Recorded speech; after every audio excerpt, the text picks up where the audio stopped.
할렐루야. 성탄절이 돌아오는 금요일인데 우리가 코로나19로 인해서 같이 예배를 드리지 못하고 있어요. 물론 일부 예배 우리가 함께 예배 모여서 예배를 드리지만은 참 안타깝다 이런 생각이 들고, 하루속히 우리가 성전에 모여서 온 성도들이 함께 주님을 찬양하면서 기뻐하는 그런 주일이 될 수 있기를 바랍니다. 우리 찬송가 13장 기뻐하며 경배하세 찬양 들으심으로 주일 일부 예배로 하나님께 영광 올려드리겠습니다.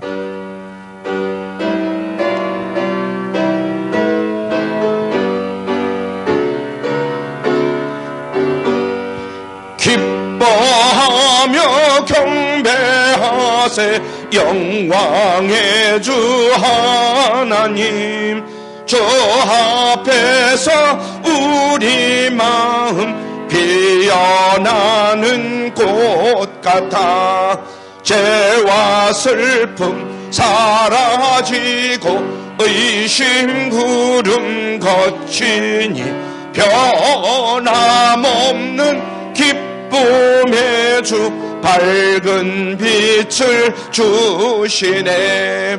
땅과 하늘 만물들이 주의 솜씨 빛내고 별과 천사 노래소리 끊임없이 드높아 물과 숲과 산과 골짝 들판이나 바다나 모든 만물 주의 사랑 기뻐 찬양하여라.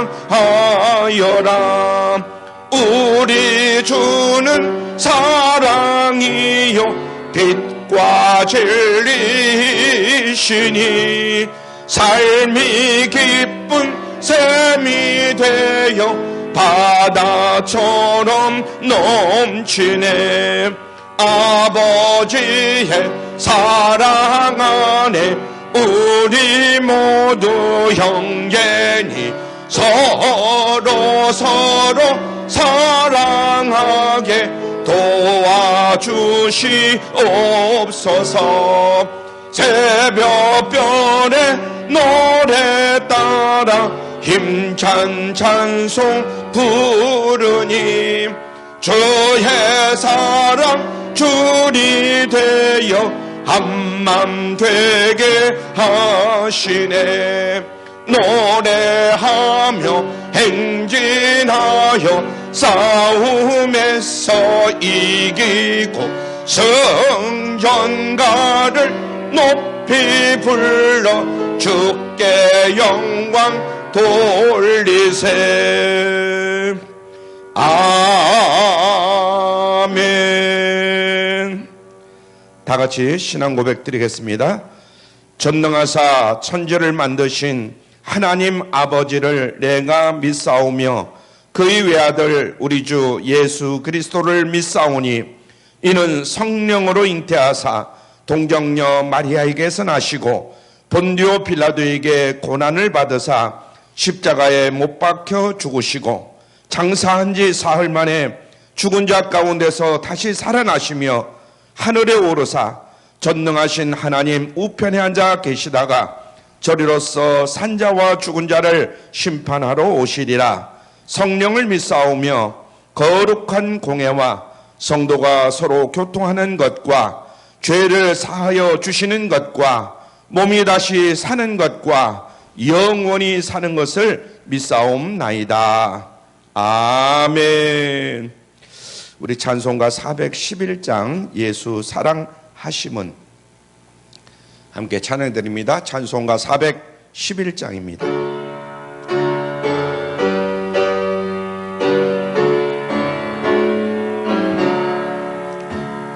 예수 사랑하심은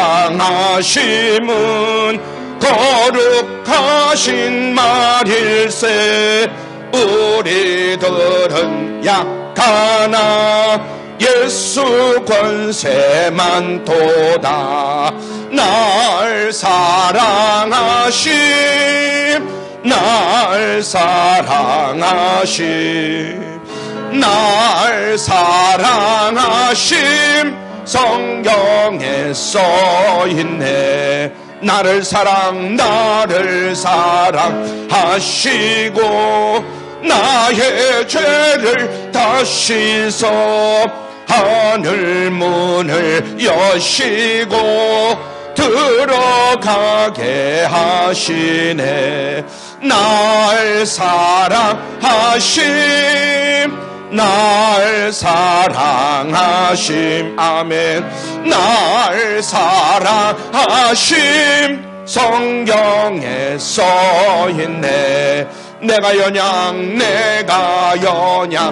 연약할수록 더욱 귀히 여기사 높은 보좌 위에서 낮은 나를 보시네. 날 사랑하심, 날 사랑하심, 아멘. 날 사랑하심 성경에 써있네. 세상 사는 동안에 나와 함께 하시고 세상 떠나가는 날 천국 가게 하소서. 날 사랑하심, 날 사랑하심, 날 사랑하심 성경에 써있네. 아멘. 하나님은 누구보다도 우리를 사랑하시는 줄로 믿습니다. 예수가 나를 사랑하신다, 늘 이런 마음으로, 이런 믿음으로 우리가 살아야 됩니다. 442장 선한 목자 되신 우리 주, 함께 찬양드립니다. 442장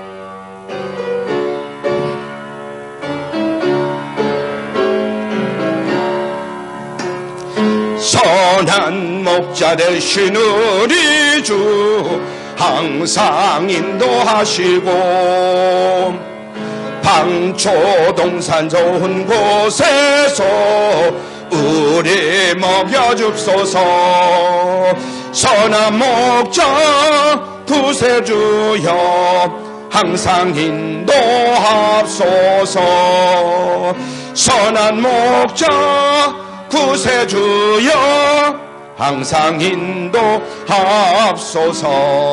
양의 문이 되신 예수여 우리 영접하시고 길을 잃은 양의 무리를 항상 인도하소서. 선한 목자 구세주여 기도 들어줍소서. 선한 목자 구세주여 기도 들어줍소서. 흠이 많고 약한 우리도 용납하여 주시고 아멘. 주의 넓고 크신 은혜로 자유 얻게 하셨네. 선한 목자 구세주여 지금 나아갑니다. 선한 목자 구세주여 지금 나아갑니다.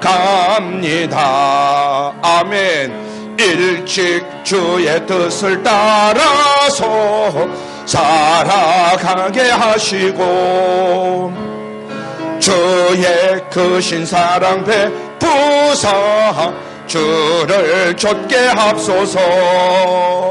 선한 목자 구세주여 항상 인도합소서. 선한 목자 구세주여 항상 인도합소서.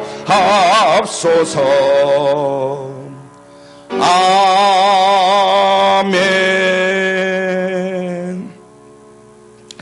오늘 오늘 예배를 위해서 우리 인태주 장로님 나오셔서 하나님 앞에 기도 올리도록 하겠습니다. 주여.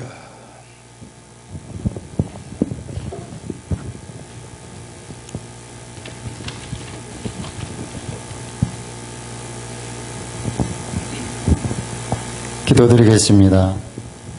사랑과 은혜가 풍성하신 하나님 아버지, 주여.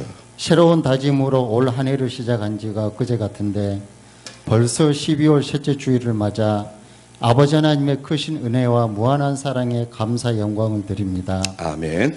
올 한 해는 우리를 위협하는 참으로 많은 일들이 있었지만 주여. 저희들을 안전하게 지켜주옵시고 이렇게 성전에서와 비대면 예배로 경배드릴 수 있음을 감사드립니다. 아멘. 이 예배에 함께하여 주옵시고 홀로 영광 받으시기를 소원합니다. 아멘. 아버지 하나님, 지난 시간들을 돌이켜볼 때 이렇게 저희들에게 많은 은혜를 베풀어 주심에도 불구하고 감사한 일에 대해서는 제대로 감사하지 못하고 후회한 일에 대해서는 제대로 회개하지 못하였음을 고백합니다. 주여.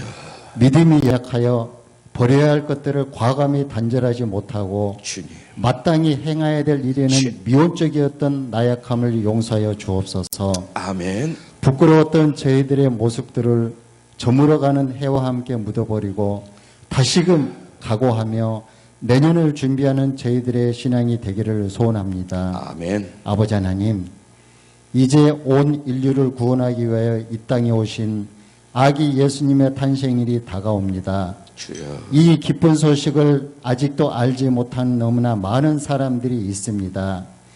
이들에게 아버지 하나님의 사랑하심과 성탄절의 참 뜻을 전파하는 데 최선을 다하는 저희들의 모습이 되기를 원합니다. 아멘. 또한 가장 낮은 곳으로 오셨기에 그동안 교만한 마음이 있었다면 그 마음을 버리고 용서와 사랑과 겸손하심을 본받아 실천하는 저희들이 될 수 있기를 소원합니다. 아멘. 아버지 하나님, 1년 내내 저희들을 괴롭혔던 코로나19가 우리나라뿐만 아니라 전 세계적으로 재확산되어 확진자가 증가하고 사망자가 늘어나는 참으로 안타까운 현실입니다. 주여.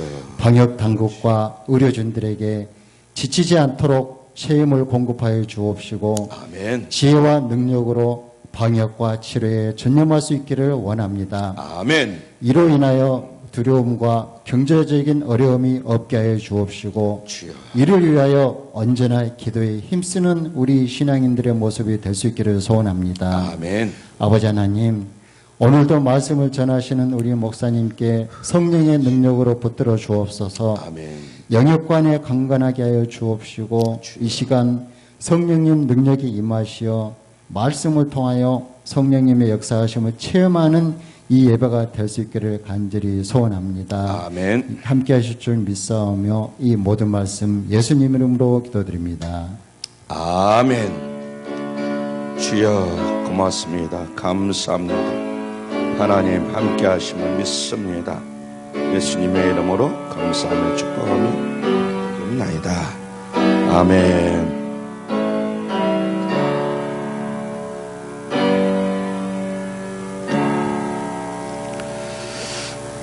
예, 대단히 감사합니다.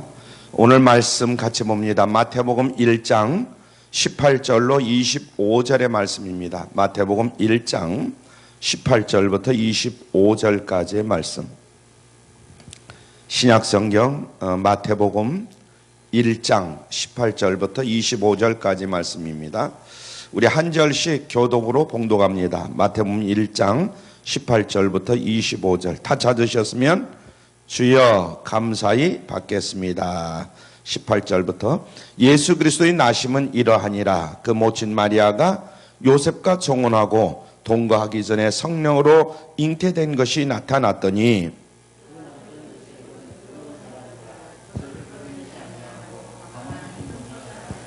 이 일을 생각할 때에 주의 사자가 현몽하여 가로되 다윗의 자손 요셉아 네 아내 마리아 데려오기를 무서워 말라. 저에게 잉태된 자는 성령으로 된 것이라.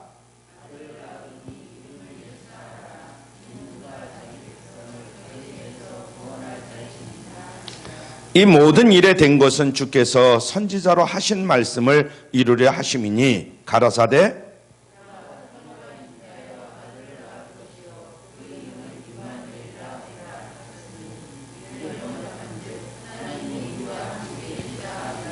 요셉이 잠을 깨어 일어나서 주의 사자의 분부대로 행하여 그 아내를 데려왔으나 다 함께 그 아들을 낳기까지 동침하지 아니하더니 나음의 이름을 예수라 하니라.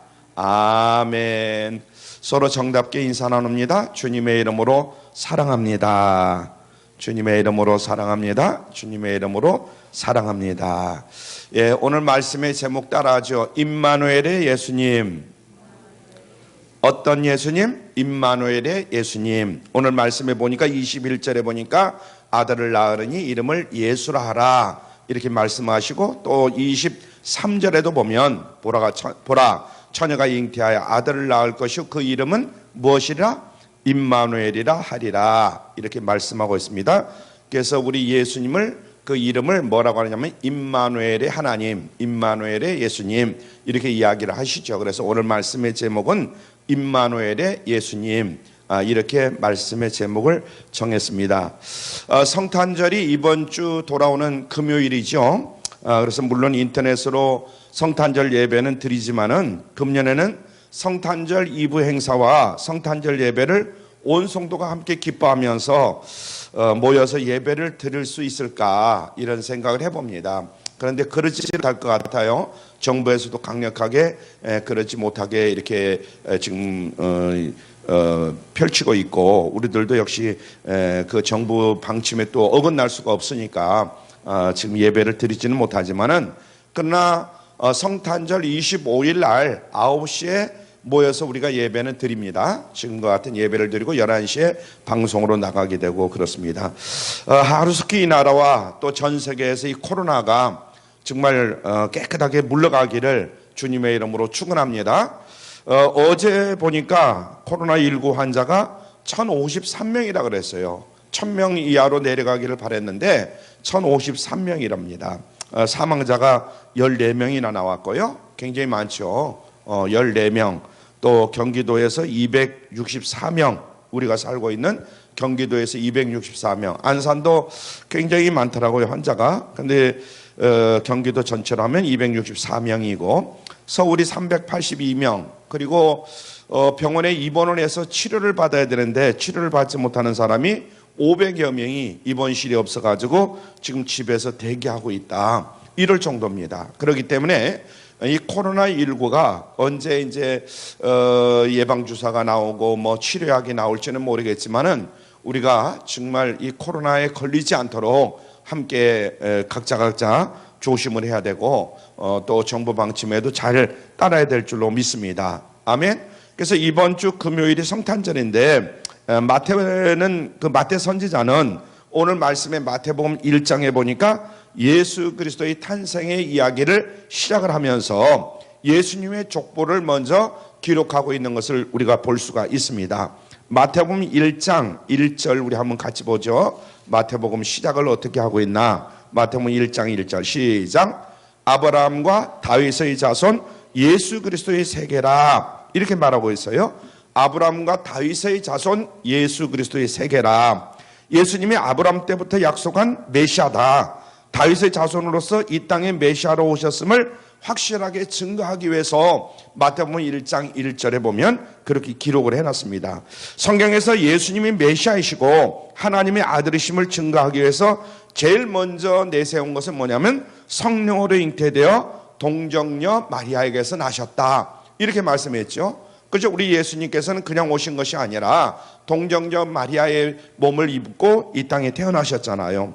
세상에 수많은 아이들이 태어나지만은 그 누구도 생물학적인 아버지 없이 태어나는 아기는 한 사람도 없어요. 그렇죠? 우리가 주변에 쭉 아기를 낳았다 그런데 분명히 아버지가 있이 아들이 태어나지 아버지 없이 아들이 태어날 리가 없어요. 다 아버지와 어머니 관계 속에서 잉태되어 태어나는 그런 모습을 볼 수가 있습니다. 그런데 오직 예수 그리스도만이 무엇으로 잉태되어? 성령으로 잉태되어 동정녀 마리아에게서 태어나셨다, 이렇게 말씀하고 있어요. 성령으로 잉태됐다는 거예요.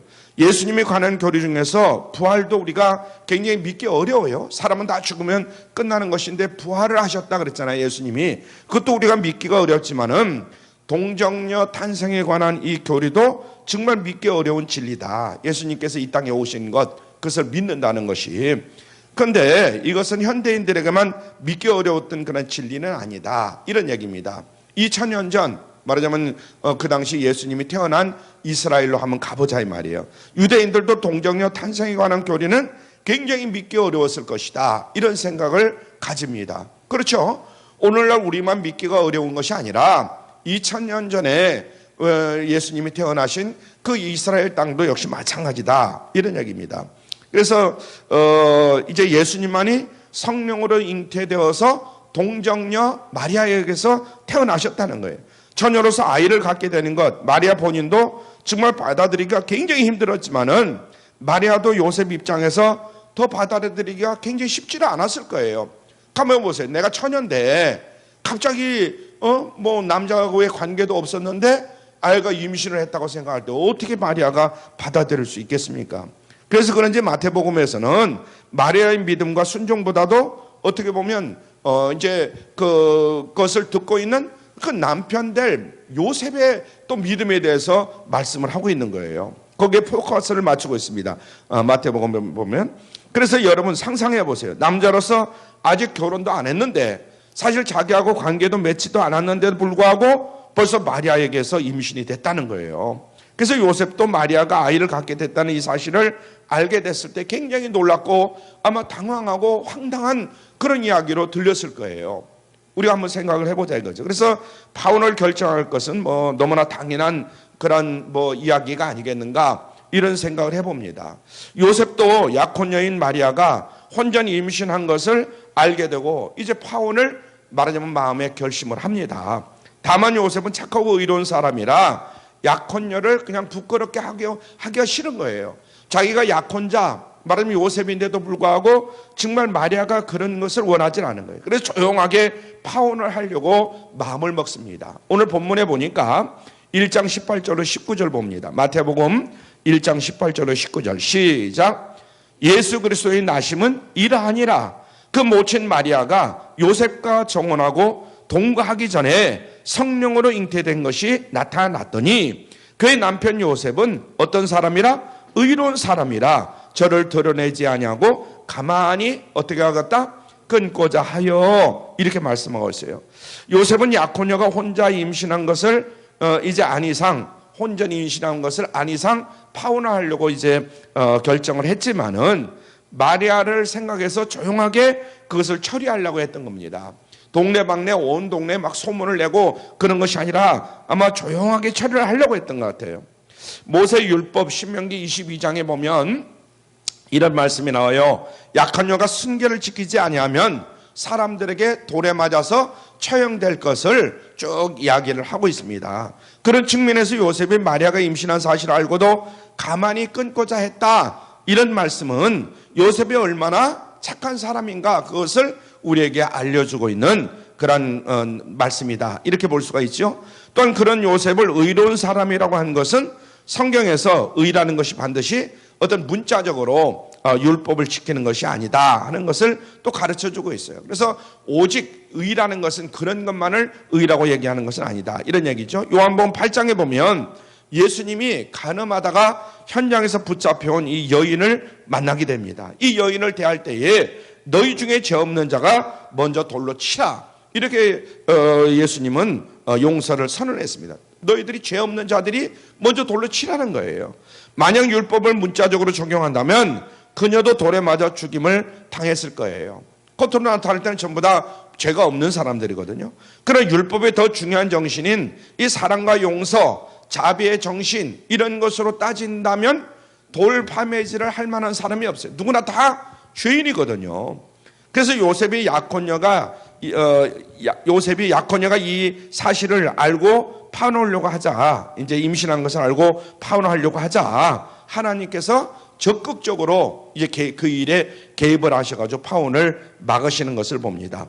꿈을 통해서 마리아가 임신한 것은 성령으로 말미암아 된 것을 이제 알려줍니다. 야, 마리아가 임신한 것은 어떤 남자하고의 관계가 아니라 성령으로 잉태된 것이다 하고 이제 요셉에게 알려주죠. 그리고 그 예언의 청취로 이루어진다. 그런 것들이 이루어진다. 이렇게 말씀합니다. 자, 오늘 본문 1장 20절로 23절 말씀을 봅니다. 자, 시작. 이 일을 생각할 때에 주의 사자가 현몽하여 가로되 다윗 자손 요셉아 내 아내 마리아 데려오기를 무서워 말라. 저에게 잉태된 자는 성령으로 된 것이라. 아들을 낳으리니 이름을 예수라 하라. 이는 그가 자기 백성을 저희 죄에서 구원할 자임이라 하니라. 이 모든 일에 된 것은 주께서 선지자로 하신 말씀을 이루려 하심이니 가라사대 보라 처녀가 잉태하여 아들을 낳을 것이요 그 이름을 임마누엘이라 하리라 하셨으니 이를 번역한즉 하나님이 우리와 함께 계시다 함이라. 아멘. 요셉은 하나님의 말씀에 순종해서 마리아를 이제 아내로 맞이하게 되죠. 여기서 예수님의 이름이 두 개가 나오는데 하나는 조금 전에도 말씀드렸지만은 예수님이라는 그런 말씀이 나오고 또 하나는 뭐라는 말씀이 나오죠? 임마누엘이라. 이렇게 이제 두 예수님의 이름이 나옵니다. 예수는 구원자라는 뜻이죠. 우리가 예수님이라는 뜻이 무엇인가? 구원자라는 뜻입니다. 그는 자기 백성을 저희 죄에서 구원할 자시다. 이런 이야기죠. 예수님은 이 땅에 유일하신 구원자로 오신 줄 믿습니다. 아멘. 예수라는 이름 자체가 그렇다는 거예요. 모든 사람이 죄를 범하였음에 하나님의 영광에 이르지 못하게 되었던 거예요. 죄의 삭선 사망인데 예수님은 인류의 죄와 사망과 영원한 심판에서 구원하시기 위해서 이 땅에 사람의 모습, 인간의 모습을 입고 이 땅에 오신 분이다 이거죠. 이제 누구든지 예수님을 믿는 자는 멸망치 않고 영생을 얻게 된다. 요한복음 3장 16절에 보니까 그렇게 말씀했잖아요. 예수님만 믿으면 누구나 다 구원함을 받는다는 거예요. 예수님은 죄와 상관이 없이 죄를 알지도 못하시는 분인데 우리 모든 죄인들을 구원하시기 위해서 대신 여인의 몸에서 태어나서 십자가를 짊어지고 죽으시고 부활하심으로 믿는 자들에게 새 생명을 주시는 구원자다. 이런 말씀입니다. 아멘. 그래서 우리가 예수 그리스도를 믿는 거잖아요. 하나님께서 천사를 통해서 직접 지어주신 또 예수님의 다른 이름을 보니까 오늘 성경에 보니까 뭐라고 그랬어요? 임마누엘이라 이렇게 말씀했어요. 굉장히 중요합니다. 예수님의 이름이 두 가지가 나오는데 첫째는 예수님, 두 번째는 임마누엘이라는 거예요. 임마누엘. 임마누엘이라는 뜻은 하나님이 우리와 함께 계시다 이런 뜻입니다. 한번 따라하죠. 임마누엘. 하나님이 우리와 함께 계시다. 예수님과 함께 계시다 이런 얘기죠. 그래서 영어로는 God with us 이렇게 돼요. God with us 이렇게 되어 있습니다. 마태복음 1장 23절 말씀은 이사야 선지자의 말씀을 인용한 그런 말씀인데 이것은 메시아에 관한 예언이 예수님께 의해서 성취되었다 하는 것을 증거하고 있는 겁니다. 한번 같이 읽죠. 마태복음 1장 23절 말씀 시작. 보라 처녀가 잉태하여 아들을 낳을 것이요 그 이름은 무엇이라? 임마누엘이라 하리라 하셨으니 이를 번역한즉 하나님이 우리와 함께 계시다 함이라. 아멘. 예수님이 태어나셨는데 그 이름을 뭐라 하라? 임마누엘이라 하라는 거예요. 그런데 이를 번역하니까 하나님이 우리와 함께 계시다 함이라.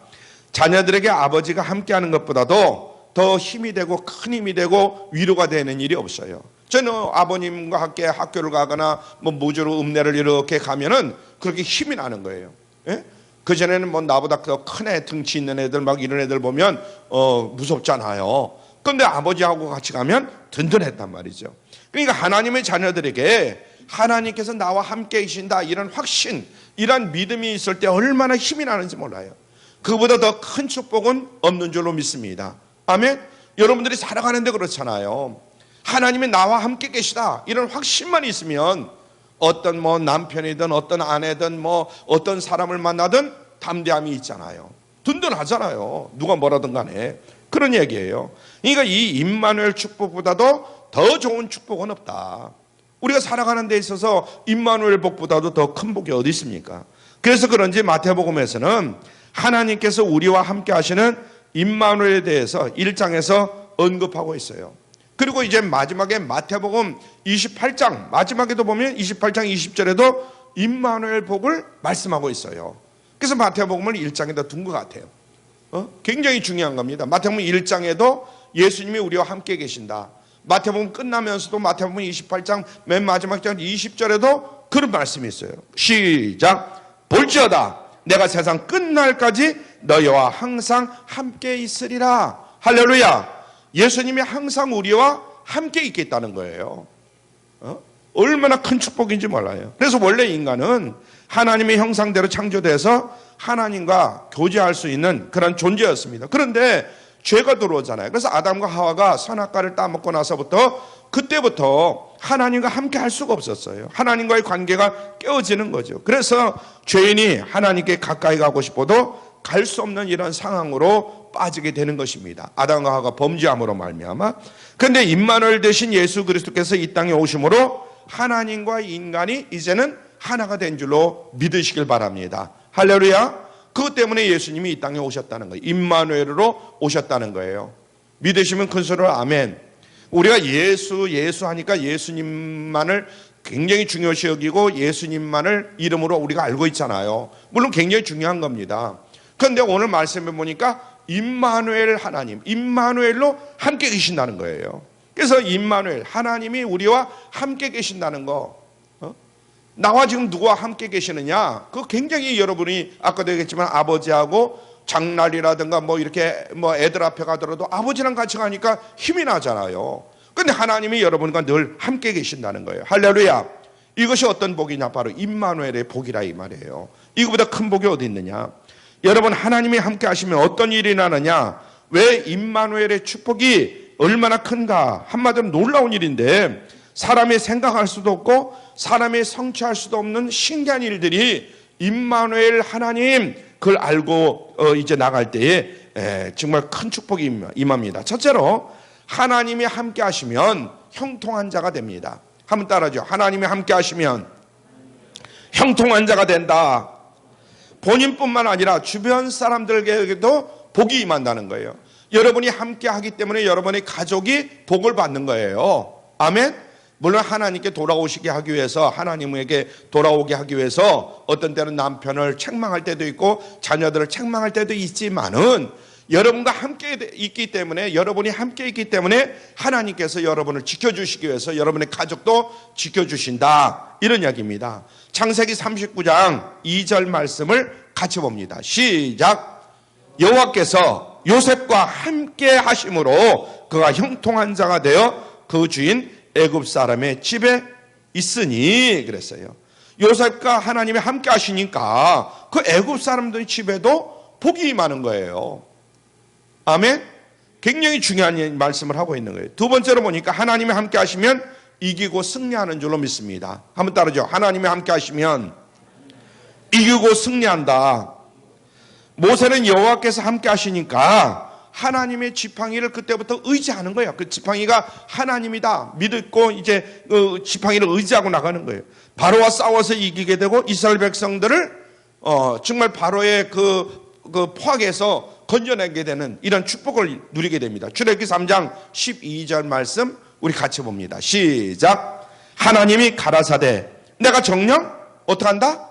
너와 함께 있으리라. 네가 백성을 애굽에서 인도하여 낸 후에 너희가 이 산에서 하나님을 섬기리니 이것이 내가 너를 보낸 증거니라. 내가 정녕 너와 함께 있겠다. 하나님이 그런 말씀을 하시잖아요.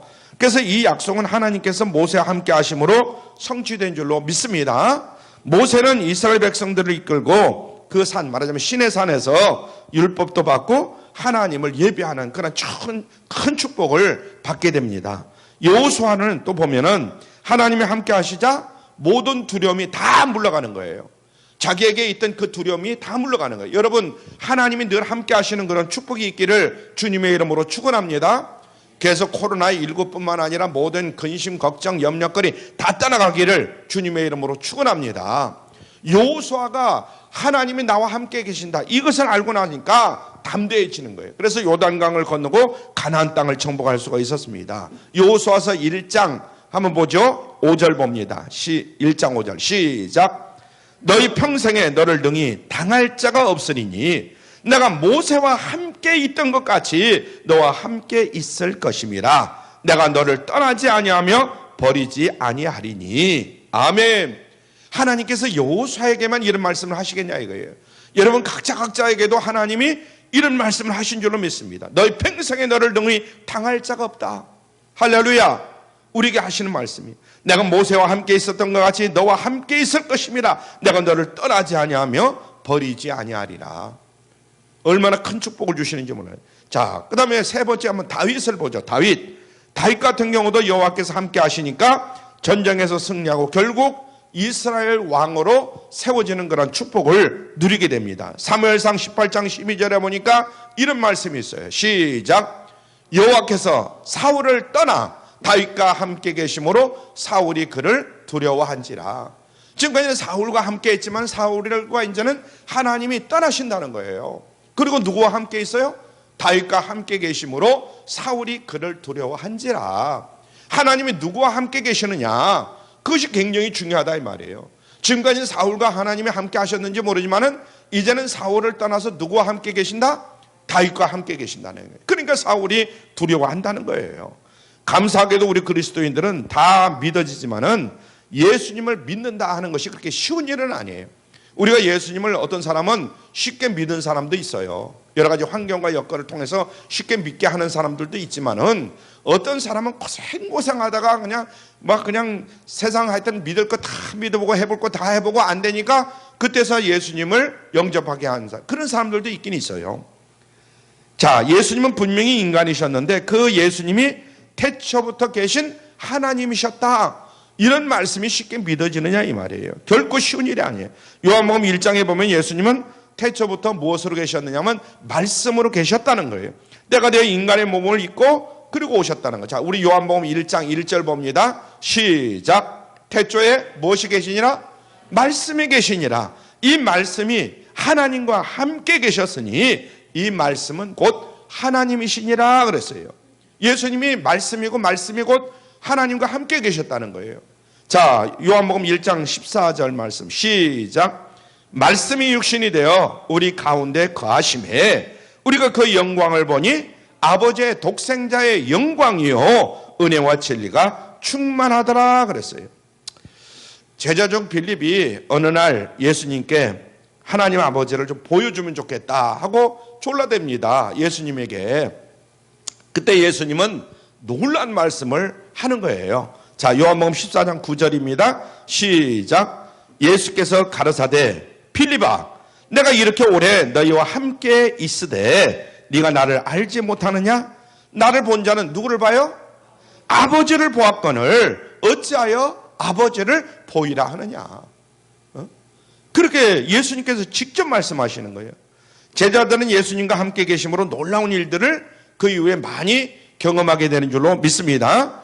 예수님이 하나님이 아니시라면 도저히 일어날 수 없는 일들이 막 일어나는 거예요. 예수님이 함께 하시니까. 그래서 예수님이 함께 하심으로 일어난 몇 가지의 예를 우리 한번 살펴보죠. 첫째로 보면 가나의 혼인잔치가 일어나잖아요. 첫 번째 기죠. 그때 그 혼인잔치집에 무엇이 떨어졌어요? 포도주가 다 떨어진 거예요. 우리도 간혹 그런 일이 있어요. 시골에서 뭐 큰 잔치를 하는데 손님들이 생각보다도 훨씬 많이 와가지고 술이 떨어지는 경우가 있어요. 그래서 막 술 도가로 연락을 하고 막 그런 경우도 있긴 있습니다. 하여튼 가나 혼인잔치에 술이 떨어지는 거예요. 얼마나 당황했겠어요. 근데 예수님께서 그 현장에 계심으로 물이 변화해서 포도주를 만들어 주신 줄로 믿습니다. 할렐루야. 이 예수님이 안 계셨으면 그런 일이 일어날 수가 없어요. 예수님이 함께 하시고 우리가 그 예수님의 말씀에 순종하고 복종하기만 한다면 우리의 삶 속에 정말 세상에서 경험할 수 없는 놀라운 일들을 경험하게 될 줄로 믿으시길 바랍니다. 할렐루야. 예수님의 말씀 아멘 하고 내가 순종할 때 놀라운 기적이 일어난다 이거예요. 인생을 살다 보면 우리가 힘들고 어렵고 당황할 때가 많이 있어요. 내가 생각했던 것보다 예상 외에 어떤 일들이 벌어질 경우 얼마나 많습니까? 그때 가까이 계시는 임마누엘 예수님을 찾으면 되는 거예요. 할렐루야. 우리는 그런 확신, 그런 믿음을 가지고 있는 거예요. 그러면 인간이 할 수 없는 놀라운 일들이 일어나게 되는 줄로 믿으시길 바랍니다. 제 일생은 짧지만은 제 일생을 가만히 70평생을 쭉 생각해 보면 정말 그런 일들이 얼마나 많이 일어났는지 몰라요. 제가 이 말씀을 준비하면서 내 인생은 어땠나? 가만히 생각해 보면 기적 같은 일들이 너무나 많았던 거예요. 그럼 그때 그냥 저절로 일어났느냐? 그때 눈물 뿌리면서 하나님 앞에 기도하고 하나님을 붙들 때 놀라운 일들이 일어났다 이 말이에요. 아멘? 아마 여러분들 모두 아마 그런 예수님을 만난 기적이라든가 뭐 놀라운 그런 것들을 이야기하려면 아마 수없이 하실 거예요.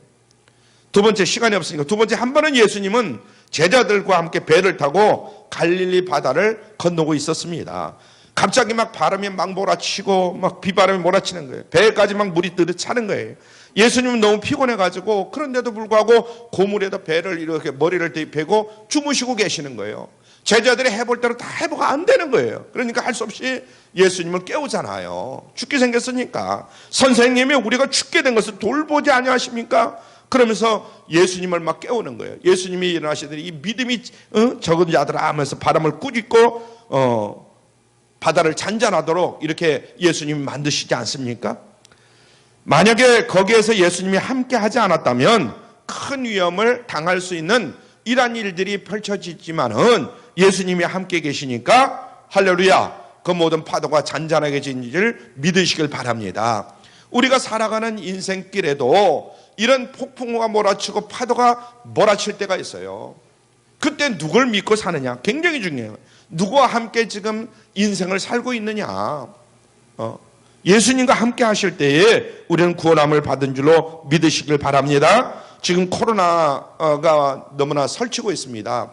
여러 가지로 상황을 본다면 정말 우리가 두 손 번쩍 들어야 할 그럴 때예요.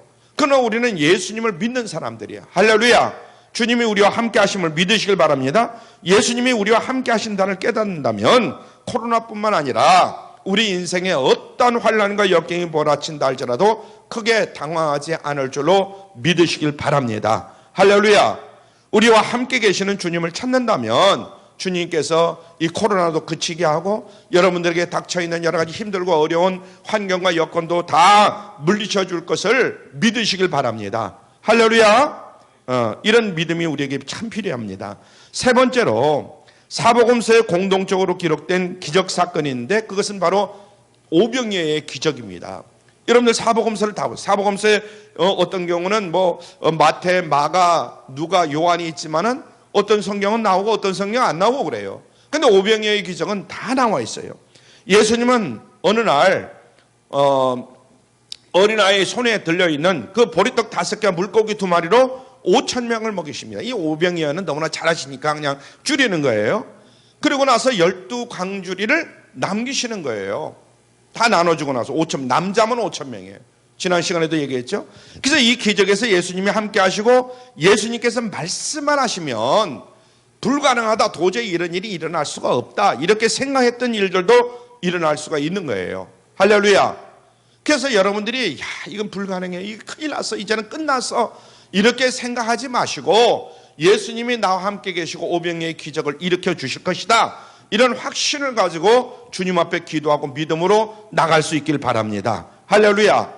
주님의 손은 인간의 손으로 할 수 없는 일들도 얼마든지 하실 수 있는 주님이신 것을 믿으시길 바랍니다.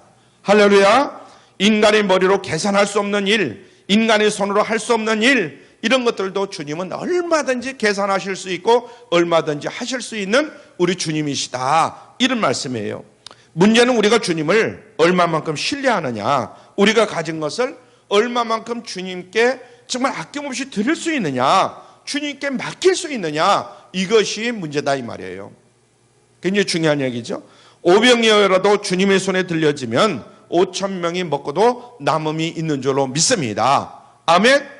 남자까지 애들까지 다 한다면, 여자까지 애들까지 다 한다면 약 2만 명이 먹었다, 이런 이야기를 하는데요. 여러분, 이처럼 예수님이 함께 하시고 예수님께서 말씀하시면 놀라운 일들이 일어남을 믿으시길 바랍니다. 지금 코로나19로 인해서 힘들다, 어렵다, 여러 가지 사건, 등등 그런 일 때문에 힘들고 어렵다 하더라도 여러분 놀라지 마시길 바랍니다. 성경을 쭉 보세요.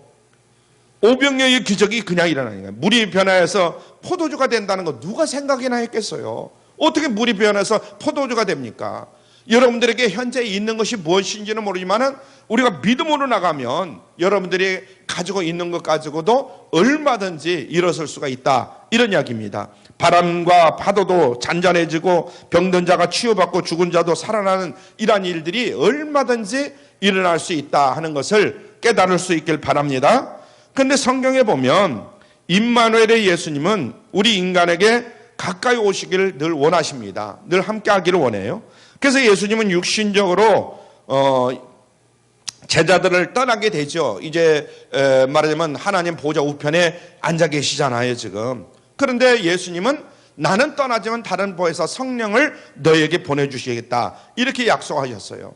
그래서 성령님은 지금은 우리와 늘 함께 계시는 분은 바로 성령 하나님이신 것을 깨달을 수 있길 바랍니다. 할렐루야. 물론 예수님이라고 우리가 말씀을 하지만은 성령 하나님이에요. 성경을 보면 요한복음 14장 16절로 18절에 보면 이런 말씀이 있어요. 시작. 내가 아버지께 구하겠으니 그가 또 다른 보혜사를 너희에게 주사 영원토록 너희와 함께 있게 하시리니 저는 진리의 영이라. 세상은 능히 저를 보지 못하나니 이는 저를 보지도 못하고 알지도 못함이라. 그러나 너희는 저를 아나니 저는 너희와 함께 가심이요 또 너희 속에 계시겠습니다. 내가 너희를 고아와 같이 버려두지 아니하고 너희에게로 오리라. 할렐루야. 예수님이 이 땅에 오신 사건이 바로 임마누엘 사건입니다. 임마누엘 사건 늘 잊지 마시길 바랍니다.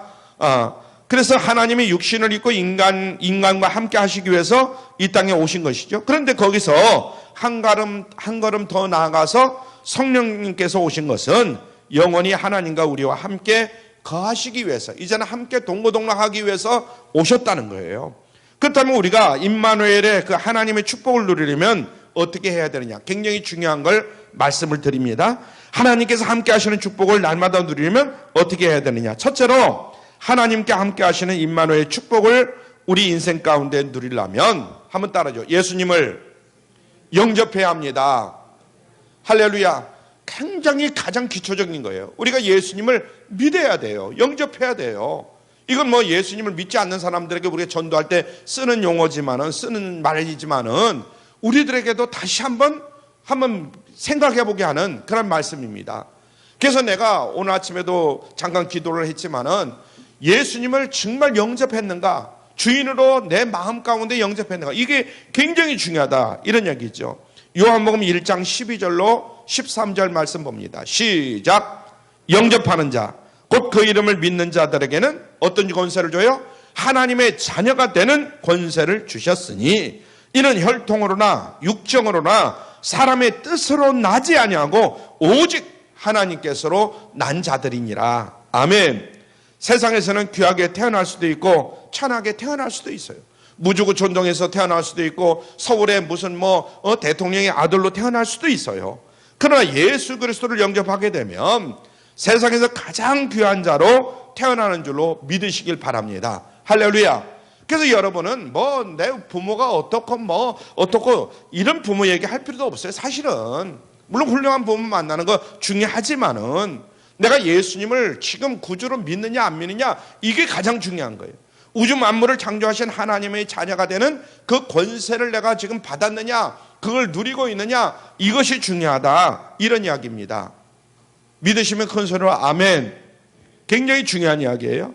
자, 두 번째로 임마누엘의 축복을 우리가 받으려면 거룩하신 하나님을 본받아서 나도 어떤 삶을 해야 되느냐, 살아야 되느냐, 한번 따라줘. 거룩한 생활을 해야 한다. 네, 거룩하신 하나님과 교제하려면 내 자신이 거룩한 삶을 살지 아니하면 거룩하신 하나님과 함께 동거할 수가 없어요. 동행할 수가 없어요. 굉장히 중요한 이야기입니다.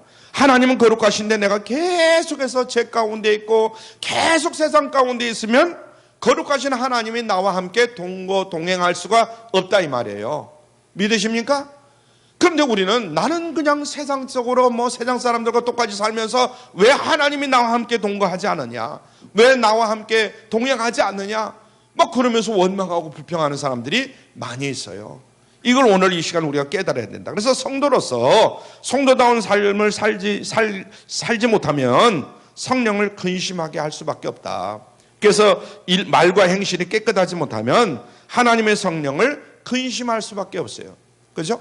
그렇기 때문에 내가 먼저 하나님이 나와 동행하지 않는 것 같은, 나는 하나님의 자녀라고 분명히 고백을 했잖아요. 그런데도 불구하고 하나님이 나와 동행하지 않을 것 같으면 내 자신을 다시 한번 살펴봐야 된다. 에베소 4장 30절로 32절 말씀을 우리 한번 같이 봅니다. 시작.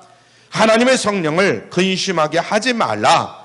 그 안에서 너희가 구속의 날까지 인치심을 받았느니라.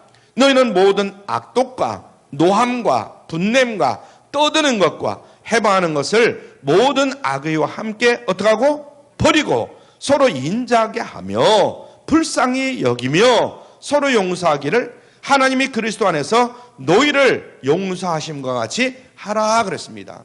굉장히 중요한 말씀을 해요. 여러분들 어디다 잘 적어 놓으셨다가 한번 이 말씀대로 내가 살고 있는가 한번 살펴보시길 바랍니다. 여기서 사도 바울은 하나님의 성령을 근심시키지 않기 위해서 내가 버릴 것은 버리고 실천할 수 있을 것은 실천해야 된다, 이런 생각을 가지고 이런 말을 하고 있는 겁니다. 그럼 여기서 버릴 것이라고 했어요. 우리가 지금 당장 버려야 될 것이 뭐냐면 모든 악독이야. 악독, 모든 악독, 그리고 노함, 분냄, 떠드는 것, 비방하는 것, 모든 악이, 이런 것들은 다 버릴 수 있길 바랍니다. 할렐루야. 그래서 2020년 한 해가 가기 전에 먼저 우리가 버릴 것이 뭔가를 잘 생각해 봐요. 다시 한번 따라하죠. 모든 악독, 노함, 분냄, 떠드는 것, 비방하는 것, 모든 악이. 그러면 실천할 것이 있는데 서로 친절을 베풀어야 될 줄로 믿습니다. 아멘. 우리가 성도들끼리 서로 친절해야 돼요. 불쌍히 여겨야 돼요. 서로 용서를 베풀어야 됩니다. 아멘. 나도 하나님 앞에 용서받을 일이 너무나 많은데 정말 성도들이 나에게 한 일들 보면 서운하고 어떤 때로 보면 막 그럴 때가 많잖아요. 그러나 그런 것들을 다 용서해야 됩니다. 아멘. 그래서 금년 한 해를 쫙 뒤돌아보면서 내가 용서받은 죄가 얼마나 많습니까? 하나님 앞에. 그와 마찬가지로 정말 용서하지 못할 그런 죄들이 어떤 생각이 난다면 하나님 앞에 철저히 회개하고, 또 사람들이 내가 정말 저 사람을 용서할 수 없어 그런다 할지라도 철저하게 용서해 주실 수 있길 바랍니다. 아멘. 굉장히 중요한 거예요. 그래서 금년 한 해를 우리가 뒤돌아보면서 또 성탄절을 앞두고 나서 우리가 해야 할 일이 무엇인가를 지금 다시 한번 점검해 봐야 됩니다. 마지막 세 번째로 임마누엘의 축복을 우리가 받으려면 날마다 예수님을 증거하는 그런 삶을 살아야 됩니다. 한번 따라하죠. 날마다 예수님을 증거하는 생활을 해야 한다. 마태복음 28장에 보면 예수님의 지상명령은 어떤 명령이냐면 결국은 선교 명령입니다. 그 명령을 주신 후에 하나님은 임마누엘의 축복을 우리에게 주시는 거예요. 자, 마태복음 28장 19절로 20절 우리 한번 같이 봅니다. 시작. 그러므로 너희는 가서 모든 족속으로 무엇을 삼아? 제자를 삼아 아버지와 아들과 성령의 이름으로 무엇을 주고? 세례를 주고 내가 너희에게 분부한 모든 것을 가르쳐 지키게 하라. 볼지어다 내가 세상 끝날까지 너희와 항상 함께 있으리라 하시니라. 아멘. 예수님은 그를 따르는 제자들과 함께 하시겠다 이렇게 약속을 하셨는데, 특히 복음을 전하는 사명을 감당할 때 하나님은 함께 하신다는 거예요. 할렐루야. 세상 끝날까지 내가 너와 항상 함께 있으리라. 그래서 우리가 나름대로 신앙생활을 열심히 하면서 끝까지 전도를 놓지 않냐고 전도를 하고 또 그렇죠? 선교사를 파송하고 하는 일들이 바로 이러한 일들입니다. 우리는 사도행전에 보면 주님께서 이 약속을 얼마나 신실하게 지키고 있는가 그것을 알 수가 있습니다. 제자들은 복음을 전하다가 체포를 당하고 감옥에 갇혔을 때도 주님이 함께 하심을 깨달았습니다. 복음을 전하다가 감옥에 갇혔기 때문에 주님이 함께 하시는 거예요. 감옥 안에서 평안을 누리게 하시기도 하고 천사를 통해서 그들을 끌어내기도 하고 예수님이 함께 하시니까. 바울은 고린도에서 전도하다가 핍박을 받자 굉장히 두려워하죠. 그때 예수님께서 나타나셔서 이렇게 말씀합니다. 사도행전 18장 9절로 10절. 사도행전 18장 9절로 10절 시작. 밤에 주께서 환상 가운데 바울에게 말씀하시되, 우리가 이렇게 생각할 때 바울에게만 이 말씀을 하셨다 이렇게 생각하지 마시라 그랬어요. 바울에게도 여러분에게도 똑같은 말씀을 주시는 줄로 믿으시길 바랍니다. 여기에서는 바울에게 말씀하시되 시작 두려워하지 말며 잠잠하지 말고 못하라 말하라. 내가 너와 함께 있음에 아무 사람도 너를 대적하여 해롭게 할 자가 없을 것이니 이는 이 성중에 내 백성이 많음이라 하시더라. 아멘. 사도행전 27장에 보면 바울이 알렉산드리아 호를 타고 이제 로마로 가다가 크레타 섬에 이제 유라굴라는 태풍을 만나가지고 배가 파선을 당하게 됩니다. 그래서 열나흘 동안 햇빛도 보지 못하고 지중해에 표류할 때에 하나님께서 어떻게 말씀하십니까? 사도행전 27장 24절에 보니까 이렇게 말씀해요. 시작. 바울아 두려워 말라. 네가 가이사 앞에 서야 하겠고 또 하나님께서 너와 함께 행선하는 자를 다 네게 주셨다. 이렇게 말씀하는 거예요. 하나님은 복음을 전하는 사도 바울과 함께 하셔서 그를 폭풍 가운데서도 구원해 주신 줄로 믿습니다. 그리고 그와 함께 배를 타고 가던 276명의 생명도 하나님께서 안전하게 지켜주셨던 것을 우리가 알 수가 있습니다. 그러니까 바울 한 사람 때문에 나머지 276명도 지켜주는 거예요. 여러분 한 사람 때문에 여러분의 가정의 모든 사람을 지켜주시는 거예요. 아멘. 그런 일들이 얼마나 많은지 몰라요. 마찬가지로 우리 중에도 복음 전도를 실천하는 사람은 하나님께서 함께 하시는 그런 체험을 많이 하게 될 줄로 믿습니다. 여러분 성탄절 크리스마스는 아기 예수님의 탄생을 축하하는 날인데 예수님은 죄인들을 구원하시기 위해서 이 땅에 오셨습니다. 그럴 뿐만 아니라 임마누엘 하나님, 우리와 함께 하시는 하나님으로 오신 줄로 믿으시길 바랍니다. 2000년 전에 예수님이 이스라엘에 오셨으면 뭐 할 거예요? 오늘날 그 예수님이 우리와 함께 하신다는 얘기예요. 아멘. 그래서 하나님이 함께 하시는 축복보다 더 귀한 축복은 없다. 그렇기 때문에 우리가 성탄절을 귀하게 여기는 것입니다. 하나님이 함께 하심으로 구원과 형통과 치유의 축복이 임하길 주님의 이름으로 축원합니다. 코로나19로 인해서 여러 가지 힘들고 어렵겠지만은 우리가 성탄절을 귀하게 여기는 것은 코로나19는 언젠가는 사라집니다. 제가 말씀드리죠. 여러분 형편과 처지에 정말 힘들고 어려운 건 사실이에요. 그러나 이것은 물러가요. 그런데 또 다른 1년 있다가 올런지 2년 있다가 올런지 아니면 내년 언제 올는지 알 수는 없지만 또 다른 병이 올 수도 있어요. 내가 개인적으로는 내가 병이 들어가지고 이 세상을 떠날 수도 있는 거예요. 그 어떤 병이 올 수는 있는 건 몰라요. 그러나 하나님이 나와 함께 계신다. 그러므로 나에게는 언제나 하나님이 함께 하시는 축복뿐만 아니라 구원과 형통과 치유의 축복이 임한다 하는 것을 깨달을 수 있기를 바랍니다. 하나님이 함께 하심으로 사람의 힘으로는 할 수 없는 일도 능히 하게 되는 경험도 할 수 있기를 주님의 이름으로 축원합니다. 예수님을 하지 않은 분들이 만약에 있다면 다 예수님을 영접하신 분들이지만은 그러나 다시 한번 점검을 하시고 그래서 거룩한 생활을 통해서 하나님과 함께 더욱더 동행하시기를 바라고 예수 그리스도를 증거하는 삶을 통해서 주님께서 항상 여러분들과 함께 하심을 경험할 수 있고 증거할 수 있는 여러분들이 다 되시기를 주님의 이름으로 축원합니다. 기도합니다. 사랑의 아버지 하나님, 우리에게 성탄을 기뻐하게 하심을 참으로 감사하고 감사합니다.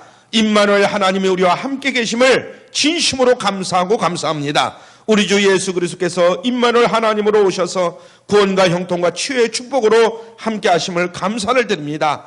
예수 그리스도의 오심을 기뻐하는 우리 사랑하는 성도들 심령마다 임마누엘 하나님께서 함께 하시고 가정이나 모든 범사 위에도 하나님이 함께 하시고 위로해 주시고 돌봐주시고 동행하여 주시옵소서. 예수님의 이름으로 감사하며 축복하며 기도드리옵나이다. 아멘. 우리 찬송가 85장 우리 함께 찬양드립니다. 찬송가 85장.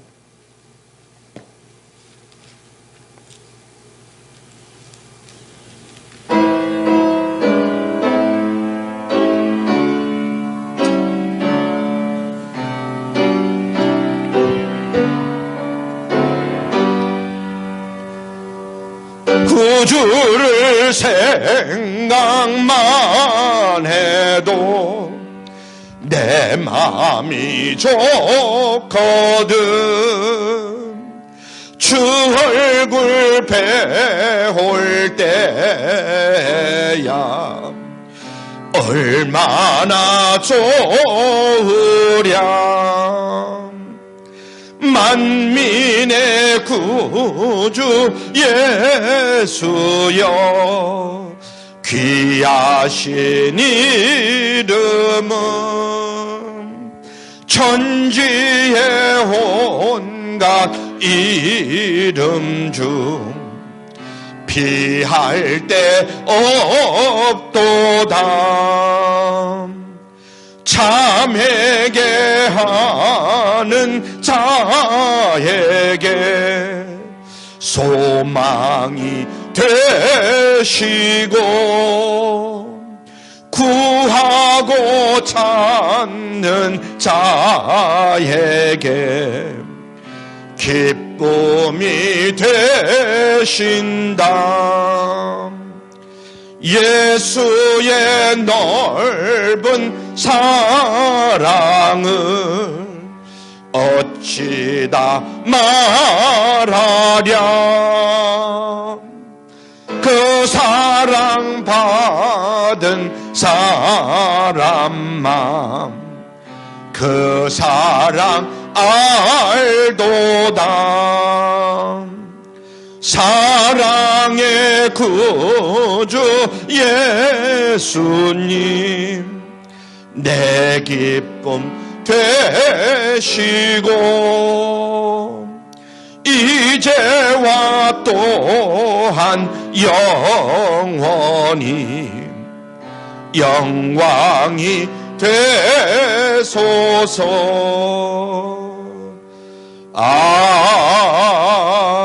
아멘. 현명순 권사님, 얼마 남지 않은 올 한 해도 끝까지 승리하게 하옵소서 하고 예물 드렸습니다. 무명으로 감사 예물 드렸습니다. 김종희 목사, 주의순 사모 11조 예물, 현명순 권사님, 김동원 부형님도 11조 예물, 지성 권사님, 조민영 부형님도 11조 예물, 선교 예물 김종희 목사, 주의순 사모, 지성 권사님, 조민영 부형님, 조경민이 경주, 차량 헌금 김종희 목사, 주의순 사모, 지성 권사님, 조민영 부형님, 또 구제헌금 김종희 목사, 주의순 사모, 지선 권사님, 조민영 부형님, 권측원금 김종희 목사, 주의순 사모, 지성 권사님, 조민영 부형님, 1000번째 임태주 장로님, 그리고 주정헌금들 들으셨습니다. 기도합니다. 주님은 우리의 피난처시오 힘이시니 환난 중에 만날 큰 도움이시라. 아멘. 우리의 찬양을 받으시기 합당하신 여호와 하나님 아버지, 성탄절을 앞두고 있는 저희들, 코로나 재확산으로 인해서 모든 예배들을 영상 예배를 드려야 하는 상상치 못한 현실을 우리가 마주하고 있습니다. 주님 없는 우리의 탐욕으로 헛된 수고의 결과가 이렇게 헝클어진 모습으로 우리에게 다가오고 있습니다. 허황된 꾀에 빠져서 허우적거리던 저희들의 죄된 그런 모습들을 아버지 하나님께 이 시간 다 내어놓습니다. 우리를 불쌍히 여겨 주시옵소서. 사랑의 아버지 하나님, 저희 자신들을 위해서 기도합니다. 올 한 해를 마무리하는 이 시간, 우리가 열심히 살고자 하였지만은 주님과 이웃을 사랑하면서 살았는지 우리가 뒤돌아보기를 원합니다. 내 육신이 교회임을 깨달아 가정과 일터에서, 그리고 이웃에게 주의 참 사랑을 실천하면서 살아왔는지 우리들 자신을 뒤돌아보기를 원합니다. 재정의 문제나 관계의 여러 가지 어려움들, 고통받고 있는 많은 성도님들이 있습니다. 주여 저들을 불쌍히 여겨주시고 긍휼히 여겨주옵시고, 가정마다, 사업장마다, 직장마다 재정의 문제가 해결되게 하여 주시옵소서. 힘들고 어려운 문제들도 하나하나 해결하게 하여 주시옵소서. 피난처가 되신 주님께서 그 길을 활짝 열어 주시옵소서. 아버지 하나님, 다시 한번 간절히 간구하고 원합니다. 코로나19로 인해서 수고하는 여러 선교사님들이 있습니다. 저들의 가정을 기억하여 주옵소서. 선교사님들이 계신 그곳에 속히 주의 평화를 아버지 하나님 내려 주시옵소서. 오늘도 예배당과 가정에서 예배드리는 모든 성도들 주님의 은혜와 평강이 임하게 하여 주옵시고, 우리가 우리의 피난처가 되시는 예수님을 늘 구주로 영접하게 하시고, 이제 12월 25일 성탄절이 얼마 남지 않았습니다. 아버지 하나님, 우리 모두가 다시 오실 재림하실 그 주님을 기다리면서 성탄절을 또 우리가 잘 보낼 수 있는 우리 모두가 되게 하여 주옵소서. 오늘도 11조 예물을 드리고 각종 헌금 예물을 드린 귀한 손길들을 하나님 기억하시고 축복해 주시옵소서. 하나님의 영광을 크게 드러낼 수 있는 복된 손길들이 되게 하여 주시옵소서. 예수님의 이름으로 감사하며 축복하며 기도드리옵나이다. 아멘. 예. 잠깐 그 주보 뒤에 한번 광고난 펴시길 바랍니다. 수도권 거리두기 2.5단계 상향으로 인해서 주일 예배 및 성탄절 예배는 오전 9시만 참석 인원 20명으로 제한하여 드립니다. 이렇게 말씀했어요. 그러니까 20명 이내는 드릴 수가 있는데 교육자 이 촬영하는 사람 다 해서 그렇게 말하고 있습니다. 그러니까 여러분들 일부 예배에 나오실 수 있는 분들은 그냥 나오실 수 있길 바랍니다. 발열, 기침, 인후통 등의 증상이 있으신 분들께서는 가정에서 11시 온라인 예배로 드리시기 바랍니다. 오늘 이 예배가 이제 11시에 인터넷으로 방송이 됩니다. 그걸 드리시라 이런 말씀을 하고 있습니다. 12월 25일 날도 9시에 우리가 예배를 드립니다. 그래서 오실 분들은 오시고요. 또 집에서 혹시나 코로나로 인해서 몸이 안 좋거나 그러면 같이 가족들과 함께 이렇게 예배를 드리면 되겠습니다. 혹시 또 다른 광고 빠진 거 없으신가요? 우리 장로님 없으신가요? 그럼 축도함으로 모든 그 광고 뒤에 이제 주보를 참고하시길 바라고요. 달력들 가져가시길 바라고요. 그리고 교회 와서 수령해 갈 수 있도록 하시고, 우리 구역장님들 나눠주실 수 있는 분들이 있으면 가져가셔서 나눠주시기도 하고 이렇게 해주시기 바랍니다. 유아실에 비치가 되어 있습니다. 기도합니다.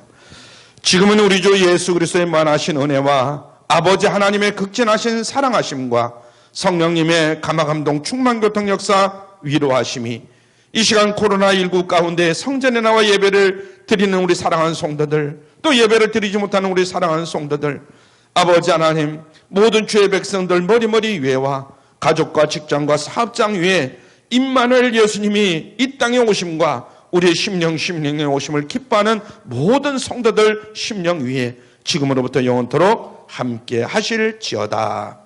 아멘. 아버지 감사합니다. 돌아가는 발걸음이 함께하여 주옵소서. 심령마다 임마누엘 예수님, 임마누엘 하나님 늘 함께 하셔서 아버지 도와주시옵소서. 형통케 하여 주옵소서. 금년 한 해를 잘 마무리할 수 있도록 하나님 도와주시옵소서. 오 할렐루야. 예수님의 이름으로 감사하며 축복하며 기도드리옵나이다. 아멘.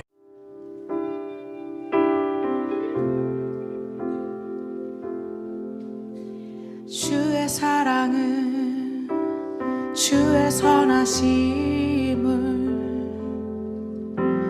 주의 은혜를 생각해보라. 하늘보다도 더 높으신 아버지의 사랑 크고 놀랍네. 아버지 사랑 그